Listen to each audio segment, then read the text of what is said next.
Star Wars movies as we are, you've probably daydreamed once or twice about being part of an epic space battle.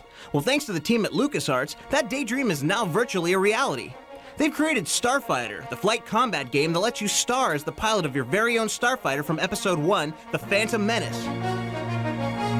But don't forget to strap yourself in. Starfighter is being powered by the PlayStation 2 and an incredible storyline. It's just a blockade. There's a full-scale invasion going on. We start off a little bit before Episode 1, Phantom Menace starts. And we kind of follow a parallel storyline that's behind the scenes, kind of. The story is about three characters, Reese, Vanna, and Nim. These are three characters who don't know each other. Reese is a naval fighter pilot who's training.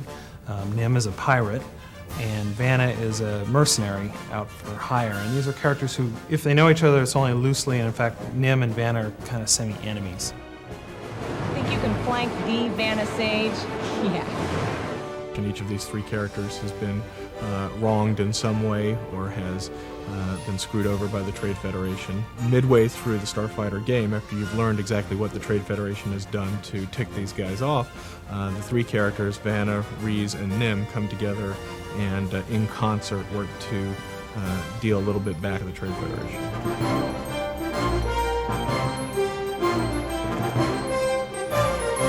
What makes a video game great, besides awesome visuals, are fascinating characters and well-thought-out storylines. Starfighter not only has both, but it goes one step further and intertwines the stories of these three main characters. We're approaching a training minefield. They'll give you a chance to familiarize yourself with your targeting system. And you follow this one pilot, Reese Dallos, kind of through his training, and then his royal escort, and then he kind of gets split off from the events of the movie onto his own storyline. And I think at that point the player is sort of wondering, what are these three characters and what do they have to do with each other? And that's one of the things that we tell through the structure of the game is as a play, they start to go, oh, okay, now I see how these two characters are related, or I see how they're going to come together and they're going to work together towards the ultimate goals. Well, Nim, my know-it-all co-pilot suggests taking out the landing platform first. The player starts out playing a number of missions from each character in turn, and then when the characters join forces, we start just beating them, right and left with new characters, and play this character and go back to this character, and that allows us to tell this story from a bunch of different points of view. The LucasArts team is no stranger to designing ships for space, and most of the ones in Starfighter are based on designs from the movie. The challenge they had to come up with was a vehicle for Nim and the other pirates. We needed to come up with a whole new line of vehicles that were around the pirates. We wanted them to have a very distinctive look, a cohesive look. And what we came up with is something that looks like 60s hot rods, with cool paint jobs, but then there's Bondo on the side, and there's big giant engines on them. They really are like painting your own car, big flames on the side. They all have their unique look for the character, all kind of metal and over the top, and you can tell that it looks like they all painted their own vehicle. As in any flight combat game, control is critical, and no one knows that better than this creative team. With Starfighter, their mission was to find a way to help those who might find themselves flying upside down, or worse. We wanted a game that allowed the player to fly around in any dimension, so if they want to fly up and do a loop or flip over upside down, we wanted to give them complete freedom in the environment. But one of the challenges that creates for some players is they'll get upside down and it's difficult for them to get flipped back around. For Starfighter, we realized we couldn't restrict the player without frustrating the player, but at the same time we wanted to give them the ability to get themselves righted really quickly. So we added some buttons. When you actually push down on the analog controllers and right yourself, you can right yourself with roll and you right yourself in pitch, and so you can get yourself squared up to the terrain and flying forward. Starfighter is the first PlayStation 2 game from LucasArts. We were interested in knowing what it was like to work with this powerful platform. We were able to throw just enormous amounts of texture and geometry at the screen. I mean, you look out in these environments that just seem to go on forever. That's just the raw power of the PlayStation. Working with PlayStation 2 was, you don't know the boundaries. I didn't know how far to push it. I'm used to doing like Nintendo games and PlayStation games, and there's those barriers that everybody realizes. So I just kind of keep pushing until the programmers tell me to stop. And the philosophy on the Starfighter team is essentially this. The programming team is at the service of the art and level design team. I like to think of it as, we build picture frames. Ultimately, the art team and the level design team makes the picture, and that's the important thing. How about this size texture? What about this geometry count? Can we have particle systems, and what kind of effects can we have? And it almost seemed limitless. In the past, you really had to worry about the number of particles you had in a particle system. These days, I mean, you can put a lot of particles up there and not really worry too much about slowing the game down. In fact, that's kind of a danger, of course. I mean, you want to make sure that you're not just saying, oh, well, I can draw a million particles, why don't I? I mean, it all has to be in service of the gameplay, and it all has to be done in a context that it makes sense. And so what that really implies is we need to do everything we can to take all this tremendous power that we've got with the PlayStation 2 and put it into the hands of the artists, put it into the hands of the level designers, expose that stuff in a generic and flexible way. And, you know, we suspected that if we did that well, we'd be surprised. And were we ever? Man all defenses, prep the transport for evac. Hustle! Affirmative. Hostiles approaching from orbit. We've got landers, 12 o'clock high. We have a pirate base mission, Nim pirate base, which is inside of a double impact crater. And this base is kind of snugged up against the walls, and you have ships down there and docking facilities. And the Trade Federation comes in, and they are trying to get back some stolen technology, and they raid Nim's base in the middle of the night. And in just comes massive amounts of Trade Federation forces. It's very clear very quickly that, of course, the pirate base is not going to survive, and at that point it becomes an extremely hectic, frantic scramble to get people out of that base as quickly as possible. It's dark, you see lit up buildings, you see lights.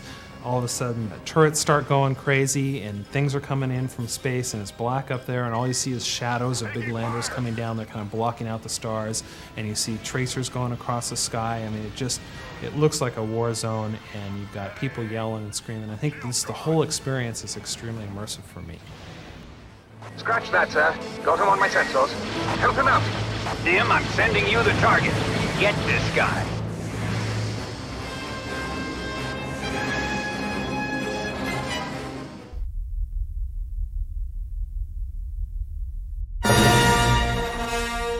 This spring, the latest movie in the Star Wars series, Episode 2 Attack of the Clones, will hit movie screens.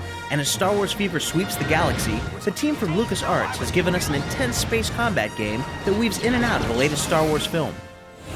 Our goal with the storyline Jedi Starfighter was to tie in the original Starfighter with Episode 2. The game starts 10 years after the original Starfighter ended, picks up with a character that was in Starfighter, Nim, adds in a new character who was in Episode 1, Adi Gallia. According to his personality profile, he won't welcome our intervention. She's a strong woman. She was part of the Jedi Council in Episode 1. You would have seen her in the movie.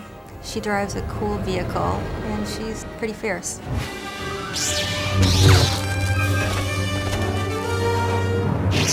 And of course they meet, and Nim's kind of the Han Solo, skeptical of the Jedi religion, all that stuff. A Jedi? Ready? Are you insane? I'm here now. You might as well let me help.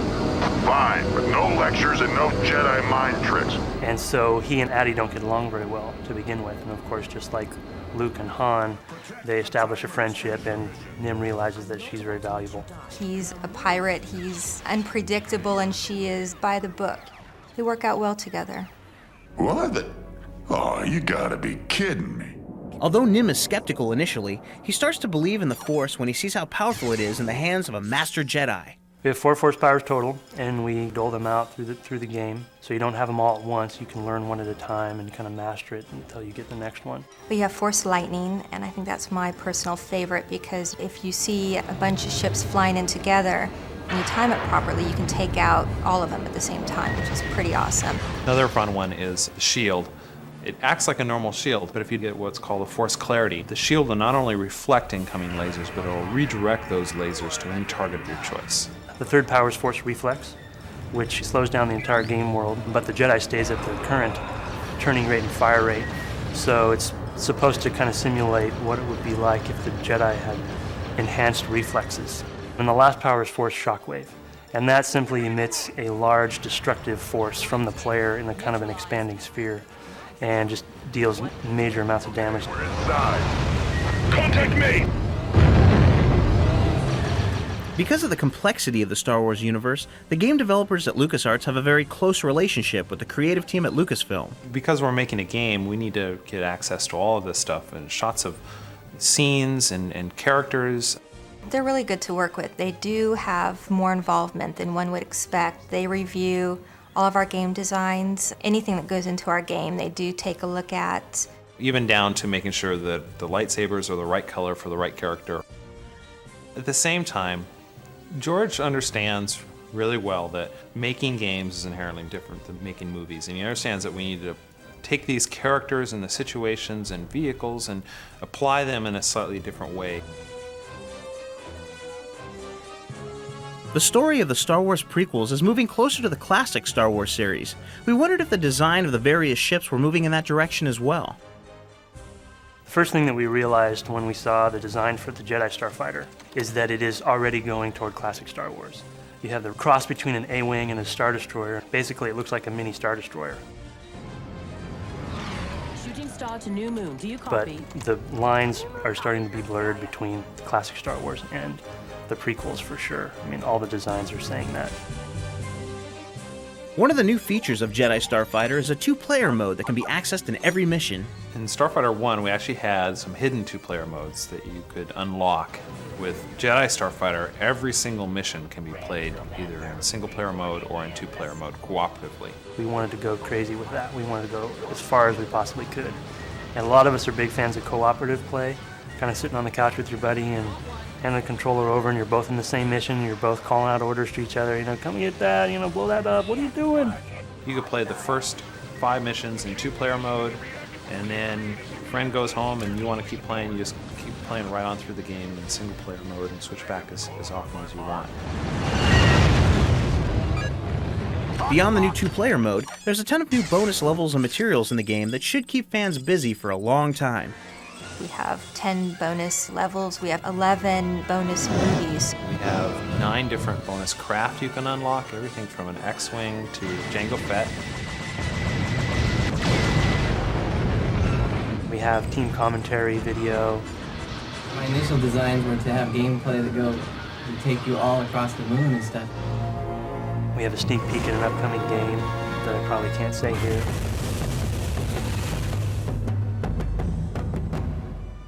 And a bunch of team photos, concept art, all kinds of good stuff.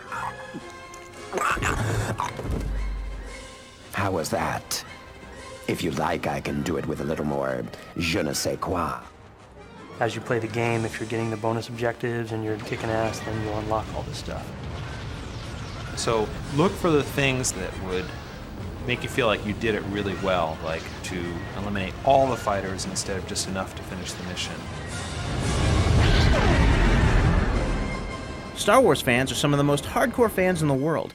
We wondered if their intense interest has any effect on the LucasArts team. I think when you design a game with so many hardcore fans out there, you know that you're going to get caught if you don't keep things consistent, if you make errors. They're going to let you know. But it's really nice to have people out there who care so much about it. There's a huge responsibility because people love Star Wars. We love Star Wars as well. And we want to remain true to the spirit of it and just, make something really cool.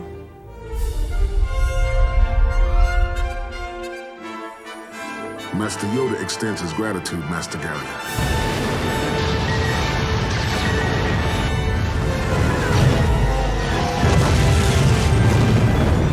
Just remember that it's my system. I call the shots. Of course. And may the Force be with you.